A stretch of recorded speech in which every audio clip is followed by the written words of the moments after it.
नवा जतोई जे ॻोठ सराणी कोट में 1.5 महीनो अॻु चोरी वारदात दौरान मज़ामत कंदे क़त्ल थियल नौजवान घोषबख्श बुरड़ो क़त्ल जो फ़ैसिलो अॻूणे जज सरदार अली गुल ख़ासकरी डॉक्टर असदुल्ला कलोड़ जी सरपंची में थी गुज़रियो। क़त्ल जे इल्ज़ाम हेठि आयल मुबैना जवाबदार इस्माइल मुबी जो मथां क़त्ल जो ॾोह साबित थियण ते संदसि मथां 81 लख रुपए जो दंड विधो वियो।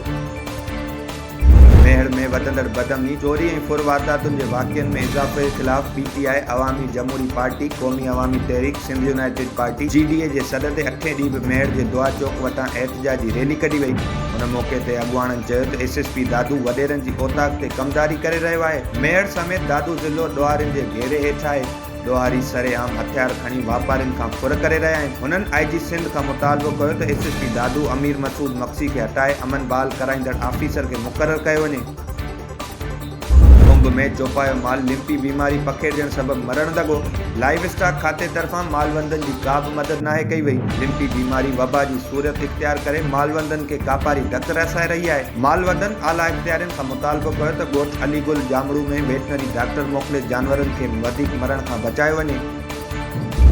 शाह करीम में पुलिस मंशियात ख़िलाफ़ धारदार कार्रवाइयुनि में 2 औरतुनि समेत 5 ॼणनि खे गिरफ़्तार करण जी दावा कई आहे। पुलिस मूजिबि मंशियात वापराईंदड़ सिद्दीक़ सुमरो खां 1 किलो खां वधीक चर्च हथ आयो आहे, जॾहिं त ज़ारा सोलंकी ऐं यास्मीन सोलंकी खे गिरफ़्तार कंदे संदसि कब्ज़े मां 650 खां वधीक मेनपुड़ियूं हथ कयूं वयूं आहिनि। मंशियात फ़रोशनि ख़िलाफ़ धारदार केस दाख़िल कया विया आहिनि।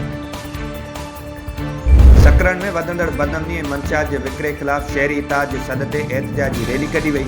उन मौक़े ते शहरी इताद जे अॻुवान सांवल कीरियो, नियाज़ लाशारी ऐं ॿियनि चयो त सकरन शहर ऐं आसपास जे इलाइक़नि में फुर जी वारदातुनि में रोज़ानो इज़ाफ़ो थी रहियो आहे। पुलिस इख्तियारी मंशियात वापराईंदड़नि खां पैसा कमाए रही आहे। वाक़िअनि ख़िलाफ़ पुलिस खे रिपोर्ट दाख़िल कराइण बावजूदि पुलिस कख भञी बीणो नाहे करे सघी। हुननि आईजी सिंध डीआईजी शहीद बेनज़ीर अब्बास खां मुतालबो कयो त वधंदड़ बदअमनी ऐं मंशियात जे विकिरे ख़िलाफ़ फौरी नोटिस वरितो वञे।